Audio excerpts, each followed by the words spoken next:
Welcome to yo-yo TV. వరద ప్రభావిత రాష్ట్రాలకు విడుదల చేసిన నిధుల్లో అన్యాయం చేయడంపై తెలంగాణలో తీవ్ర దుమారం రేపింది.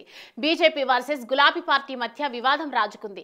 జాతీయ విపత్తుల నిధులను అడ్వాన్స్ గా కేంద్ర ప్రభుత్వం తెలంగాణకు 416 కోట్ల 80 లక్షలు విడుదల చేసింది. తెలంగాణ ప్రభుత్వం వద్ద ఇప్పటికే 1345 కోట్లకు యూటిలైజేషన్ సర్టిఫికేట్ ఇస్తే మిగిలిన నిధులను విడుదల చేసేందుకు సిద్ధమని సెప్టెంబర్ 3వ తేదీన రాష్ట్ర ప్రభుత్వానికి లేఖ రాసిన కేంద్రం ఈ క్రమంలోనే ఈ ఆర్థిక సంవత్సరానికి గాను మొదటి రెండో విడత ఇన్స్టాల్మెంట్ నిధులను విడుదల చేసింది.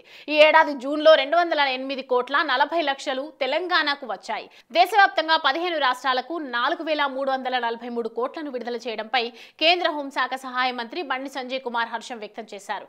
ఈ సందర్భంగా ప్రధానమంత్రి నరేంద్ర మోదీ, హోంశాఖ మంత్రి అమిత్ షాకు బండి సంజయ్ ధన్యవాదాలు తెలిపారు. ఇక మరో కేంద్ర మంత్రి కిషన్ రెడ్డి కూడా నిధుల విడుదలపై స్పందిస్తూ కేంద్ర ప్రభుత్వానికి ధన్యవాదాలు చెప్పారు. ఈ సందర్భంగా ఎక్స్ వేదికగా ఓ పోస్ట్ చేశారు. ప్రకృతి వైపరీత్యాల వల్ల నష్టపోయిన రాష్ట్రాలకు నిధులు కేటాయించి సహాయ సహకారాలు అందించిన నేపథ్యంలో ప్రధానమంత్రి నరేంద్ర మోదీ, హోంశాఖ మంత్రి అమిత్ షాకు హృదయపూర్వక కృతజ్ఞతలు కిషన్ రెడ్డి తెలిపారు. 14 వరద ప్రభావిత రాష్ట్రాలతో సహా తెలంగాణ రాష్ట్రానికి 416 కోట్ల నిధులు విడుదల చేయడంతో వరద బాధితులకు పునరావాస ప్రయత్నాలను వేగవంతమవుతాయి. వరద బాధితుల అవసరాలను కూడా త్వరగా తీర్చడంలో సహాయపడుతుందని పేర్కొన్నారు.